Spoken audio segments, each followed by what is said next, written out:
Salut à tous, j'espère que vous vous portez bien. Mon nom est Ulrich Koussembe, membre de l'US Army Reserve en tant que 60A Delta. Si c'est la première fois que tu nous vois, bien vouloir aller sur la cloche de notification. Pourquoi la Black Soldier? Bien sûr, parce que cette chaîne a été créée pour pouvoir aider là ceux qui parlent français ou bien ceux qui viennent des pays francophones et qui ne comprennent pas forcément quel est le processus, comment entrer dans le military service. Nous avons créé cette chaîne pour vous. Alors aujourd'hui, nous allons parler une fois de plus de l'argent. Comment un militaire se fait de l'argent. À savoir, à chaque fois qu'on dit aux États-Unis, tu es dans l'armée américaine, ça veut dire que tu as l'argent. Non. Pour savoir pourquoi, bien vouloir rester scotché sur la vidéo. Mais avant tout, bang bang, générique.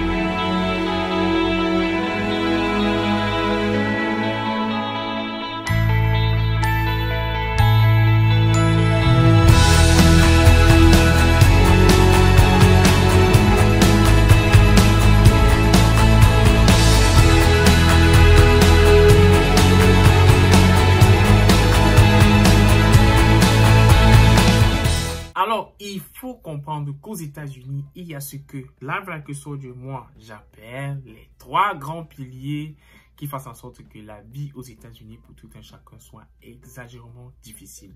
Le premier grand pilier, c'est la santé. Le deuxième grand pilier, c'est l'éducation. L'éducation. Et le troisième grand pilier, c'est le rent, la location. Savoir qu'aux États-Unis, parfois, vous pouvez voir une maison qui a 2 chambres avec 15 personnes à l'intérieur. Ça existe, mes frères. C'est vrai. La location ne donne pas le lait aux États-Unis. C'est pour cela que vous voyez les gens qui travaillent juste pour payer le loyer. C'est vrai. C'est la triste réalité, mais c'est vrai. Des gens qui ont des papiers, ils ont le green card, ils ont tout et tout, mais les conditions où ils vivent vraiment, c'est terrible. Alors que tu peux simplement rejoindre l'armée américaine, tu es réserviste, peace. Tu peux avoir au moins la moitié de ton loyer que tu peux payer chaque mois. Alors, les gens se posent la question, tu es dans le military service, ça veut dire que tu as l'argent. Non. Pourquoi est-ce que ceux qui sont dans le military paraissent, entre parenthèses, avoir de l'argent? Non, pas du tout. Comment est-ce que ça se passe? L'armée efface les 3 grands piliers. C'est là-bas le pouvoir du military service. Le military service efface les 3 grands piliers. À savoir la santé. L'armée vous procure l'assurance santé qui est exagérément chère dans le monde des civils.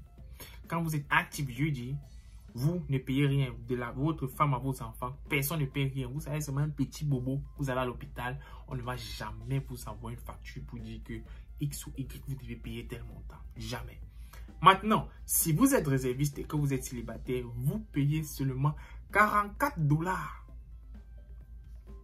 Et vous avez le full coverage. Ça veut dire que quand vous allez à l'hôpital, on ne vous charge, même si on vous charge et tout, la facture ne viendra jamais chez vous. La facture va aller dans le military service et c'est eux qui vont payer ça à votre place. Donc, l'armée efface déjà le premier grand pilier qui est la santé parce qu'il vous procure une solide assurance santé. Numéro 2, l'éducation. Tout le monde le sait aux États-Unis, c'est que quand vous rejoignez le service militaire américain, il paye tout. Votre école et tout. Vous êtes ce qu'on appelle debt free. À noter qu'aux États-Unis, 90%, je dis dans mes vidéos, 90% des Américains sont endettés quand ils finissent l'école. Il peut finir son bachelor ou bien tout. Il est endetté à peu de 80 000 $, voire 100 000, 200 000 $. L'armée efface ça. Pourquoi? Parce que l'armée vous donne une éducation free. Et bien même, si vous avez déjà terminé vos études et que vous avez une dette, vous rejoignez l'armée américaine et l'armée va payer votre dette. C'est pas beau ça quand même. Ah, moi, pas, c'est trop beau. Non, il faut que je revienne. Non, je reviens. Ouais, ça énerve un peu, quoi. Vous arrivez dans un pays où on vous propose tous ces différents avantages-là, mais vous ne les prenez pas. L'armée efface le deuxième pilier, bien sûr. L'armée efface le deuxième pilier. Maintenant, après, il y a le troisième pilier qui est le loyer. Quand vous êtes active duty, l'armée paye votre loyer si vous êtes marié. Parce que si vous êtes single, vous allez rester dans les barracks, vous allez rester dans les maisons de l'armée qui sont à la base. Mais si vous êtes marié, vous avez des enfants, l'armée va vous payer la maison, va vous donner l'argent pour payer la maison. Come on, man. Et maintenant, quand vous êtes réserviste, bien sûr, avec le training que vous avez eu dans le military service, l'armée vous donne ce qu'on appelle une forme de clearance, une forme d'assurance. Quand vous partez déposer ou bien vous appliquez pour un travail. Pour ceux qui savent, aux États-Unis, quand on vous demande, quand vous appliquez peut-être pour un boulot, il y a toujours une case là comme Did you ever serve in the military or you serve in the military? Dès que tu coches ça, bang, ça clique là-bas dans leurs ordinateurs que voilà un militaire. Ça veut dire que voilà quelqu'un de sérieux, voilà quelqu'un qui a décidé de servir le pays. Ça veut dire qu'on peut lui proposer un travail. Pour la raison personnelle, c'est comme ça que j'ai eu mon job étudiant. Parce que je venais de l'armée. Dès que je suis arrivé, on a dit, are you in the military? Yes. Oh yeah, I like to work with military people. Ok, c'est comme ça qu'on m'a engagé. Il y a mes camarades là avec lesquels on est sortis de l'école. Ils ont eu le travail peut-être, on va dire quoi, 6 mois après, 9 mois après. Moi, quand je suis sorti, bang, une fois, j'ai eu mon job étudiant, tranquillement. Pourquoi? Parce que je venais du military service. Et même dans mon job étudiant, bien sûr, il y a des gens qui sont allés à l'école pour payer, pour être formés. Moi, j'ai reçu un training gratuit. Et pendant mon training, l'armée me payait, me donnait le salaire, payait ma maison, l'assurance de toute ma famille. Donc, voilà les éléments nécessaires qu'il faut savoir. Alors, quand l'armée a déjà éliminé les 3 grands piliers, l'argent que vous deviez payer l'assurance santé par vous-même, l'argent que vous devez payer l'école par vous-même, ou bien l'argent que vous devez payer le rent par vous-même, entre dans vos poches. Terminé. Alors, dites-moi l'économie de combien vous faites par mois quand vous êtes dans le military service. Parce que l'armée enlève ça de votre tête. Loyer, assurance santé, école. Ils enlèvent tout, ils payent. On vous dit, voilà encore même $2000 ou $3000 par mois. Quand l'autre dehors, il touche peut-être $5000 par mois.